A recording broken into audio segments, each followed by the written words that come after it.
Hey guys, and welcome back. And if you're new here, hello and welcome.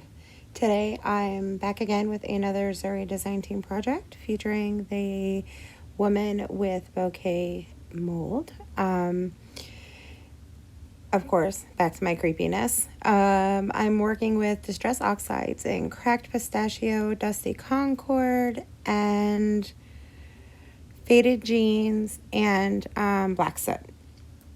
I have a wood panel that I have covered in some white gesso and some cheap makeup brushes. I don't do a lot of oxide blending, so I didn't jump on the bandwagon and get the expensive blending brushes that like scrapbook.com has, because I use mine more for mixed media, and like blending them on wood surfaces like this just tear them up anyways.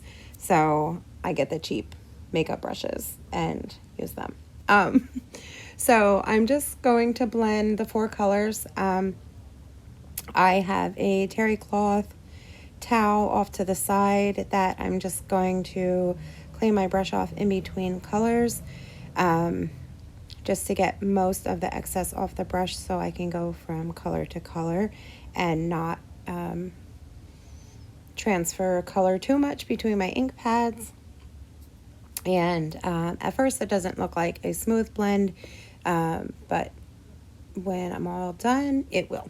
So I figured my last project was cute and pretty, and as soon as I saw this mold, I knew I pictured her in a funeral cemetery-esque type setting.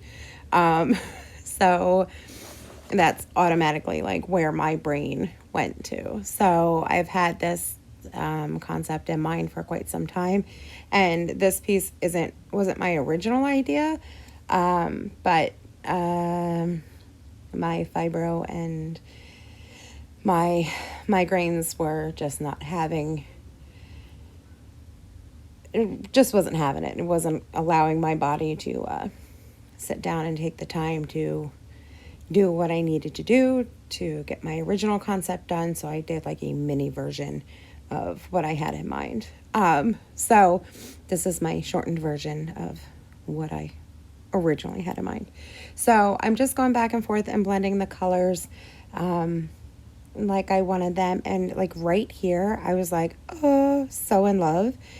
And then my dumbass is like, oh, oxides, let me spritz a little water on because that's what you do with oxides. And then I freaking hated it. I was so mad at myself for spritzing the water on, because after I dried it up with the paper towel, I absolutely hated it. So I went back in off camera. I wasn't going to make you guys sit through that again. I went back in off camera and blended the colors again. And then for some reason, my flash turned on, and like everything it's not as light as it looks. But now we're going to go back to, I'm in love with dry brushing for some reason.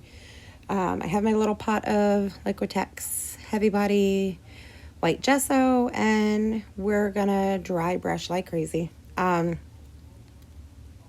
don't know what it is with me and dry brushing lately. I feel like an old lady because I feel like dry brushing is like such an old school technique. But I'm really loving it again. I haven't dry brushed probably for years, but maybe it's something with the Zuri molds because they're so detailed.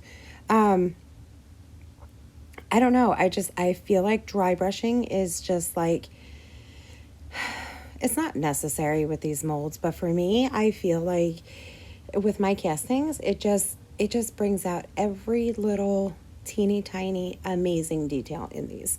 So I wanted her to look ghostly, almost like stone, but with a ghostly effect. So I poured her with black resin, And then I have a moon, I think is from Finnabair or Prima. Finnabair, Prima, one of them.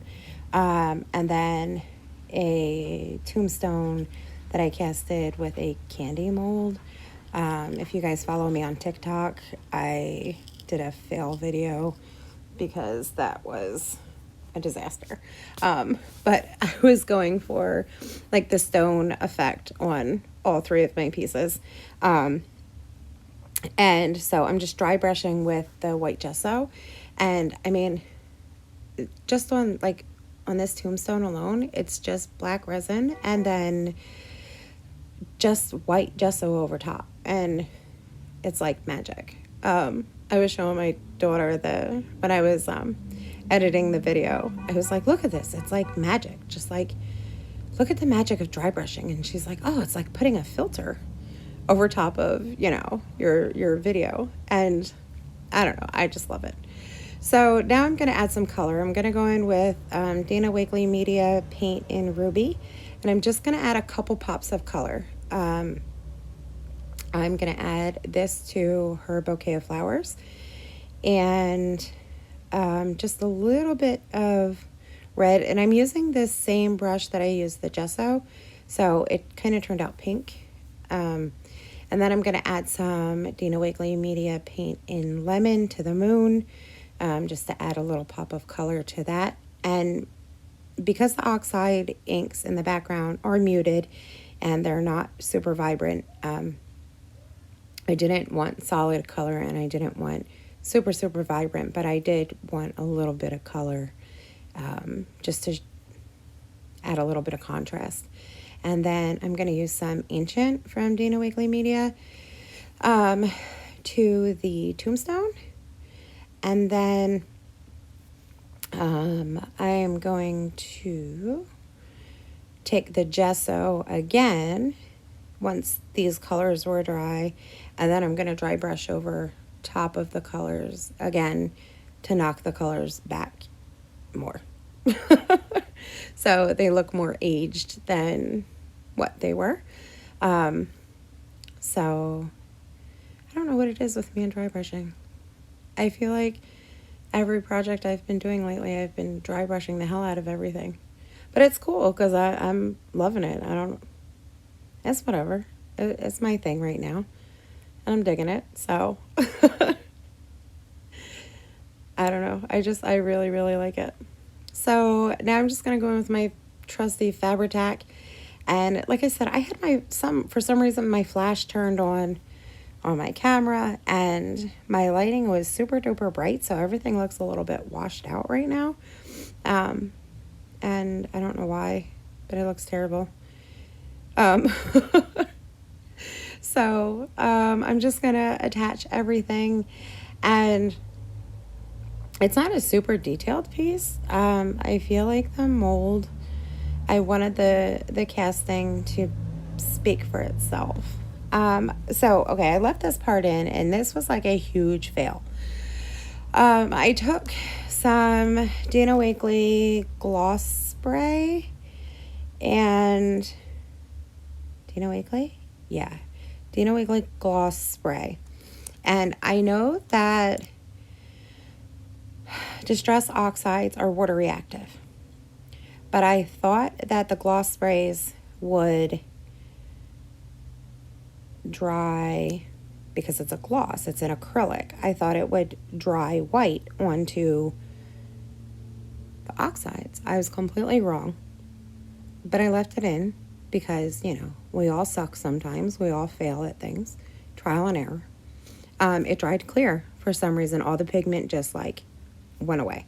So I just went in then with some old school cheap ass acrylic paint and added some stars. I could have done without them, but the dots were already on there, so I had to cover them up somehow. But in the end, I was happy with it. And that's it. As always, I will leave a link in the description box below for the molds and for the resin, and that's it. Thanks for watching, guys, and I will catch you in the next one. Bye.